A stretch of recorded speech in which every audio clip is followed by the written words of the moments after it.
J'ai vu debout, devant moi, une créature humanoïde blanche et brillante. Avez-vous déjà vécu une expérience qui vous a fait reconsidérer vos croyances? Quand j'avais environ 9 ans, mon chien a planté ses dents dans mon bras et m'a traîné dans le jardin. C'était un grand jardin avec de longues herbes sèches.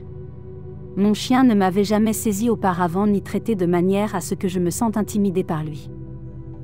C'était un énorme chien, un croisement entre un bull mastiff et un bull arabe, alors je n'avais pas le choix que de bouger avec lui parce qu'il n'y avait aucun moyen pour moi de libérer mon petit bras de sa prise. J'étais terrifiée. Nous nous sommes arrêtés là où le jardin se terminait et était fermé par une haute clôture en bois. Le chien a lâché mon bras et j'ai vu debout devant moi une créature humanoïde blanche brillante avec des ailes et des traits faciaux que je ne peux pas me rappeler. Je ne me souviens de rien après ça. Je suis toujours athée et je ne sais pas ce que j'ai vu, mais je n'oublierai jamais. Je me suis toujours considérée comme athée.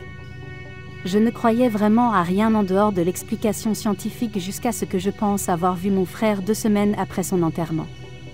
J'ai eu quelques expériences paranormales en lien avec lui, mais elles ont cessé à la fin de mes années d'adolescence.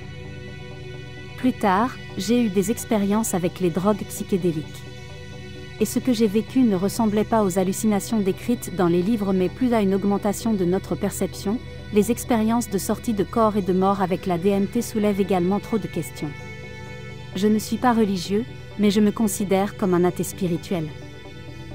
Il y a quelque chose au-delà du monde matériel que nous ne comprenons pas et que nous ne comprendrons probablement jamais. L'étendue est bien au-delà de toute religion organisée. Ma femme a été hospitalisée pour une cardiomyopathie postpartum. Elle a été réanimée à l'hôpital où elle a eu sa césarienne et réanimée à l'hôpital où on l'a transférée. Elle a été stabilisée et son médecin a demandé de lui administrer un traitement expérimental. Elle a été dans le coma pendant 4 mois, plusieurs médecins l'ont observée et en peu de temps elle était sur liste d'attente pour un nouveau cœur. C'était à ce moment-là que j'ai commencé à remettre en question mes croyances en commençant par « Est-ce le signe que j'ai cherché qui dit que Dieu existe et prend soin de ma femme ?» Puis j'ai réfléchi et je me suis alors rappelé de toutes les infirmières, médecins, et tous ceux qui ont travaillé sans relâche pour sauver la vie de ma femme simplement parce que c'est ce qu'ils aiment faire. C'était beaucoup de monde, et finalement, je suis restée inchangée dans mon manque de croyance car le miracle que j'ai vu a été réalisé par le dur travail de mes semblables de diverses origines et croyances. Mon premier amour est décédé quand j'avais 18 ans. Il a passé quelques semaines dans un coma avant de décéder. Ses parents ne laissaient personne le voir, mais un jour j'ai décidé d'y aller quand même.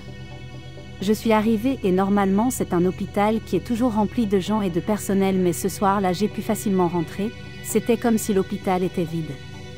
Il n'y avait pas un bruit autour de moi. J'ai eu un peu de temps avec lui et j'ai pu lui tenir la main et lui dire que je l'aime. Le timing de toute cette histoire était vraiment bizarre. Soit l'hôpital m'a laissé rentrer en sachant que ses parents ne voulaient pas que je vienne, soit je suis arrivée juste à temps pendant un moment où tous les infirmiers et médecins étaient occupés. Cette coïncidence a remis en question mon scepticisme. S'il y a une divinité qui veille réellement sur nous, elle m'a aidé ce jour-là pour le voir avant qu'il ne meure. J'aidais mon frère à remodeler le sous-sol de sa nouvelle maison ancienne l'été dernier. La maison a environ 80 ans, son précédent propriétaire est décédé de vieillesse dans la maison. Sa famille a vendu sa maison, le sous-sol était délabré et c'était un gros travail de rénovation. Un soir, nous travaillions tard dans la future salle de cinéma. Il travaillait près d'un coin de la pièce et moi vers l'autre. Nous travaillions tous les deux sur nos projets individuels pour cette pièce. Il y avait une échelle à escamotable entre nous. Tout à coup, elle a sauté. Cela semblait comme si quelqu'un l'avait soulevée sur l'un de ses pieds et l'avait laissée tomber. J'ai crié « T'as vu ça ?» Il a répondu « Je ne sais pas de quoi tu parles. » J'ai ignoré cette histoire, puis, environ 10 minutes plus tard, nous avons tous les deux entendu plusieurs bruits de frappe forte au premier niveau de la maison. Gardez à l'esprit qu'il n'y avait personne d'autre à travailler dans la maison à part nous. Je lui ai demandé ce que c'était et il m'a dit qu'il ne savait pas mais qu'il irait voir. Quand il est revenu, je lui ai demandé ce que c'était et il m'a dit qu'il n'avait rien vu. Il habite toujours dans cette maison avec sa femme, ses enfants et ses chiens. Je me suis dit que s'il y avait quoi que ce soit de surnaturel, ces chiens l'auraient senti. Peu de temps après, j'ai abordé l'incident avec notre sœur qui est une chrétienne fervente. Et elle dit que l'esprit a dû sentir que j'étais athée et que les esprits veulent toujours montrer aux non-croyants qu'il existe. Pendant plusieurs jours après cette nuit, je n'arrivais pas à croire à quel point cette expérience était réelle et tangible, et je ne pouvais pas l'expliquer scientifiquement. J'ai toujours entendu mes amis raconter leurs histoires d'expériences surnaturelles, mais je ne les ai jamais crues. Et puis j'ai vécu ça moi-même. Je n'ai jamais rien vécu de tel auparavant et je n'ai rien vécu de similaire depuis. Je ne sais pas quoi croire. J'ai grandi mormon et j'ai été missionnaire et tout ça. Il y a quelques années, j'ai tout simplement perdu toute notion de foi. C'est libérateur. Mais ça peut aussi être difficile de perdre ce sentiment de confort de finir sa vie avec sa famille et le paradis. Parfois, ma vieille façon de penser ressurgit et essaie de donner une divinité aux choses banales, comme avoir tous les feux verts quand je suis en retard sur mon trajet pour aller au travail, ou ma petite amie disant exactement la bonne chose pour me réconforter quand je suis frustrée ou triste. Je voudrais penser qu'il y a un grand Père céleste qui veille sur moi à cause du confort que ça me donnait autrefois, mais je sais que c'est absurde. J'ai dû euthanasier mon chien l'année dernière. Il était vraiment jeune, mais avait une arthrite sévère due à un accident. Bref, j'essayais de dormir cette nuit-là quand j'ai entendu un bruit venant du salon. C'était exactement le même bruit que faisait mon chien quand il avait mal et ne pouvait pas dormir. Il marchait dans le salon pour soulager la douleur. Un soir, le frère du chien décédé était assis sur mon lit, la tête inclinée, et il écoutait les bruits venant du salon. Nous avons tous les deux écouté jusqu'à ce que les bruits s'arrêtent. Puis, j'ai entendu la chaise de mon bureau bouger et un léger bruit sourd. Mon chien avait l'habitude de dormir sous mon bureau quand j'écrivais. Et il se cognait toujours contre le bureau, d'où le bruit. C'était son endroit préféré.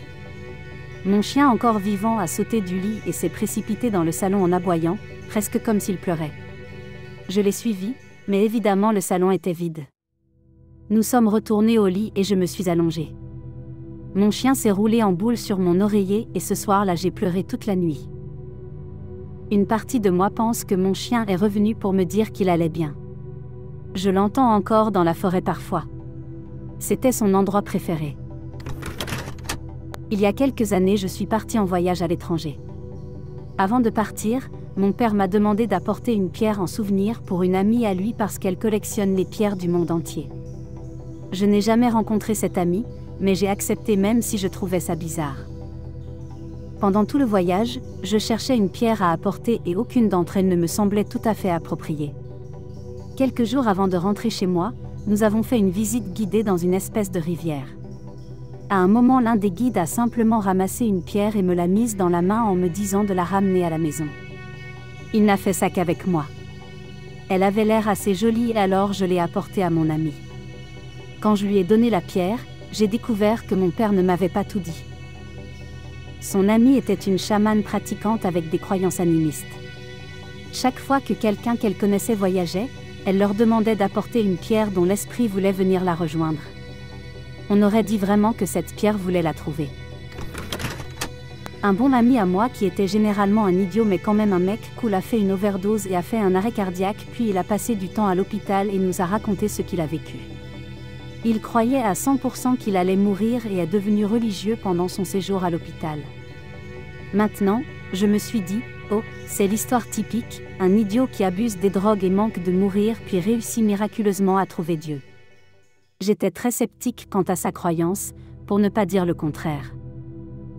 Mais quand je l'ai vu pour la première fois après qu'il ait quitté l'hôpital, il disait des choses que je n'aurais jamais imaginé sortir de sa bouche, remettant en question sa vie, son existence, etc. Mais ce qui m'a vraiment touchée, c'est la façon dont il regardait les choses autour de lui et comment il y réagissait.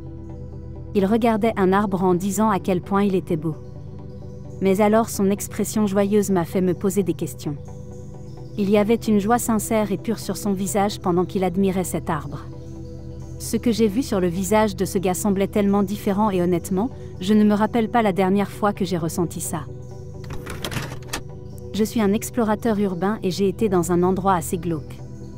C'était en plein jour, pas de nuages. J'ai été dans des endroits comme des tunnels dans des sous-sols et des églises brûlées à minuit ou plus tard, et rien de bizarre ou d'inquiétant n'est arrivé.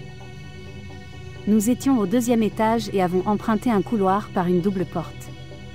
Puis d'un coup, j'ai vu des fenêtres qui étaient brisées, il faisait donc très clair avec une pièce à droite qui donnait sur un atrium, qui laissait également entrer de la lumière. En gros, le couloir était très bien éclairé. Nous avons marché assez lentement dans ce couloir, car j'étais très intéressée par ces chambres illuminées, une d'entre elles avait un plafond magnifique dont je me rappelle vivement encore aujourd'hui. Je me suis retournée, j'ai regardé mon pote et j'ai dit, elles sont tellement belles ces chambres. Il m'a regardé comme si j'étais fou. Puis il m'a dit qu'il n'y avait rien et qu'on aurait dû ramener des lampes parce qu'on ne voyait rien. Quelques secondes, plus tard, tout a disparu et je me suis retrouvée dans un tunnel sans lumière. Je ne sais toujours pas ce qu'il s'est passé. Merci d'être resté jusqu'à la fin, n'hésitez pas à vous abonner et à aimer la vidéo.